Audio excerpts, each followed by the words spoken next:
और प्रमोद मिश्रा जी, क्रांति और धर्म की क्रांति जब आती है तो ऐसे में वो लोग जिनको जो कहते हैं कि कोई धर्मांतरण नहीं होता, लव जिहाद नहीं होता और किसी तरीके की लिंचिंग नहीं होती, तमाम लोग इस तरह की बातें करते हैं, उनको फिर ऐसे लोगों से डर क्यों लगता है? देखिए सचिन जी, डर इसलिए लगता है क्योंकि सीधी सी बात है कि जो बराबर अभी काफी सालों से जो चल रहा था, जो अपना चला रहे थे, जानते थे कि हाँ देश तो को हर तरह से मोड़ ले जाएंगे। और सीधी सी बात है, अभी जैसे कि रावत साहब भी कह रहे थे, अभी मैं अपनी बात बताता हूँ। हमने अपने बच्चे का एडमिशन कराया स्कूल में, वहां पर बच्चों को आज चोटी का मजाक बनाया गया, जबकि उससे मोटी चोटी रखी हुई है, बड़ी चोटी रखी हुई है, टीका लगा के वो जाता था, नित्य संध्या वंदन करके जाता है। तो मजाक उड़ाया गया, बच्चा घर पे आता है रो रहा है, वो ये कह रहा है कि भाई पापा मुझे चोटी नहीं रखनी। क्यों नहीं रखनी? उसे पता ही नहीं उसके बारे में। हमने बिठा करके मतलब पता तो रखा था, लेकिन जब स्कूल में गया तो काफी उसको कंफ्यूज किया गया, बच्चों ने मजाक उड़ाया। टीचर कह रहे हैं कि नहीं नहीं ये तो गलत है, कहीं ना कहीं भेदभाव आएगा, ऐसा होगा वैसा होगा। तो जब हमें जानकारी उस बारे में नहीं, तो इसलिए ये चीजें समाज में कहीं ना कहीं होती हैं। तो जो बेधर्मी लोग हैं, बेधर्मी, वही मैंने आपको बार बार कहता हूं कि जो धर्म की जानकारी रखते ही नहीं है और न रखना चाहते हैं, उस पथ पर चलना भी नहीं चाहते, ऐसे लोग हैं। तो हमें जरूरत है वशिष्ठ बनने की, जरूरत है विश्वामित्र बनने की, जरूरत है नारद जी बनने की, जरूरत है गुरु बनने की, से गुरु परंपरा भारत में रही है, ये आवश्यकता है। इसलिए अगर जब तक ये नहीं बनेगा तब तक ऐसे जो लोग हैं जिनको मिर्ची लगती है, ये शब्द इसलिए बोल रहा हूं कि लगती ही लगती है, ऐसे जो लोग हैं तो ये इनको लगेगी, क्योंकि जो इनको मिल रहा था, जो ये कर रहे थे, जो ये चाह रहे थे, वो चाह नहीं पा रहे हैं। उनके जो उनका ब्रेन चल रहा था उसमें ब्लॉकेज हो गई है, उनका ब्लॉक हो गया है कि फिर दिमाग काम करता ही नहीं, करे क्या? तो सीधी सी बात है, जो आदमी पगलाएगा तो उसके मतलब चिल्लाहट तो आएगी, उत्पलाहट तो आएगी, बचा मतलब बिलबिलाहट भी आएगी। तो ऐसा इसलिए हो रहा है क्योंकि उस स्थान पर आदमी जो विचारधारा थी, सोच थी, जो प्लानिंग थी कि 10 साल में ये कर लेंगे, 20 साल में ये कर लेंगे, ऐसा फिर ये भारत ऐसा नहीं ऐसा होगा, जो नीतियां पाकिस्तान की वो नीतियां भारत में लाना चाह रहे थे, अपने उस ग्रंथ की, जो भी इनके ग्रंथ है अपने, उसका पूरा पालन करते हुए ये चाह रहे थे कि नहीं बिल्कुल उस शिक्षा पद्धति को हम लेके आएंगे। इनको जो भी मतलब हिंदू नहीं, इनके यहाँ काफिर होता था, वो उस काफिर की भाषा को लागू कर रहे थे।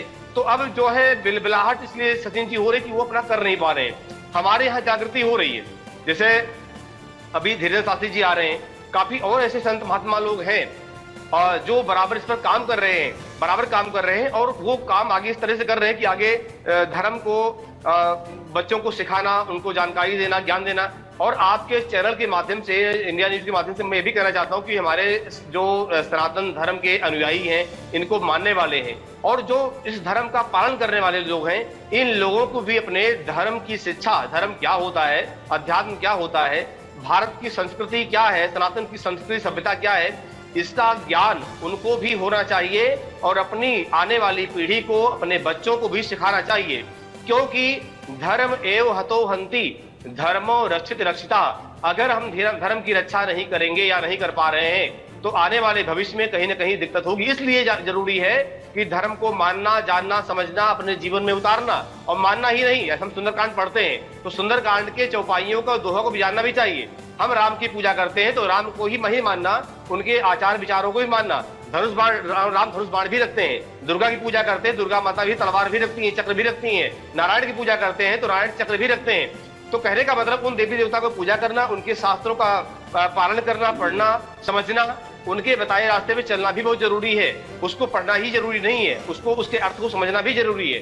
तो जितने भी कथाकार हैं, जितने भी सुंदरकांड पाठ करने वाले विशेषज्ञ लोग हैं, जितने रामचरितमानस का पाठ करने या करवाने वाले लोग हैं, मैं इनसे भी निवेदन करता हूं कि ये लोग भी उसका आधार मान करके अपने उसके बारे में बताएं। जितना भी जिनके लोग बात मानते हैं, चाहे वो धर्मगुरु हो, जो भी हो, बात मानते हैं, तो अपनी अपनी भाषा में, अपनी तरीके से उनको समझाएं, बताएं कि हमारा भारत क्या है, हमारा शास्त्र क्या है, शास्त्र हमारा क्या कहता है, हमें क्या करना चाहिए। ये शिक्षा उनको होनी चाहिए, आने वाली पीढ़ियों को होनी चाहिए। ये बहुत जरूरी है, क्योंकि अगर हम अपने बच्चों को ज्ञान नहीं देंगे, हम अपने पीढ़ियों को ज्ञान नहीं देंगे, तो हमारे भारत का भविष्य कैसे बनेगा, कैसे जागृत होगा? क्या क्रिश्चियन की स्कूलों में थोड़ी सिखाया जाएगा? वहां बच्चे जाकर के क्या होता है कि वो अपनी सिखाते हैं, हमारे धर्म से कोई मतलब नहीं होता, कि सनातन क्या है उससे कोई मतलब नहीं होता। इसलिए जरूरी है कि बेशक बच्चे कहीं पढ़े, खूब अंग्रेजी पढ़ाओ, लेकिन संस्कृत भी पढ़ाओ। सचिन जी देखिए, कुरान को समझने वाला एक मुसलमान, वो जो है उसको उर्दू आती है, वो कुरान पढ़ लेता है। अंग्रेजी पढ़ने वाला क्रिश्चियन, वो बाइबल पढ़ लेता है। लेकिन हमारा जो हिंदू समाज है, हमारा सनातन समाज है, उसको जी, संस्कृत जी, नहीं आती है। इसलिए संस्कृत की जरूरत है, जिससे अपना जरूरत है, आपने वेद, कहा कि पुराण सशक्त होने पढ़ की, पाए। क्योंकि मेरे पास जी। वक्त इतना ही है आप दोनों के साथ जुड़ने का। मैं चाहता हूं मिश्रा जी, आप हमारे दर्शकों को एक चौपाई या भजन के साथ छोड़े जाएं। बहुत सुंदर। मैं प्रार्थना करना चाहता हूँ, प्रार्थना हनुमान जी की है। अरे प्रार्थना है यही मेरे हनुमान जी, प्रार्थना है यही मेरे हनुमान जी, मेरे सर पर भी अब हाथ धर दीजिए, राम सीता का दर्शन करा के मुझे, राम सीता का दर्शन करा के मुझे, मेरे सपनों को साकार कर दीजिए, प्रार्थना है यही मेरे हनुमान जी, प्रार्थना है यही मेरे हनुमान जी, मेरे सर पर भी अब हाथ धर दीजिए, प्रार्थना है यही मेरे हनुमान जी, मेरे सर पर भी अब हाथ धर दीजिए। मैं भावुक तो हूँ पर नहीं भक्त हूँ, मैं भावुक तो हूँ पर नहीं भक्त हूँ, इसी कारण से विषयों में आसक्त हूँ। अरे वासना मुक्त कर मेरे मन को प्रभु, वासना मुक्त कर मेरे मन को प्रभु, राम सीता की भक्ति से भर दीजिए, प्रार्थना है यही मेरे हनुमान जी, प्रार्थना है यही मेरे हनुमान जी, मेरे सर पर भी अब हाथ धर दीजिए। बोलो सियावर रामचंद्र भगवान की।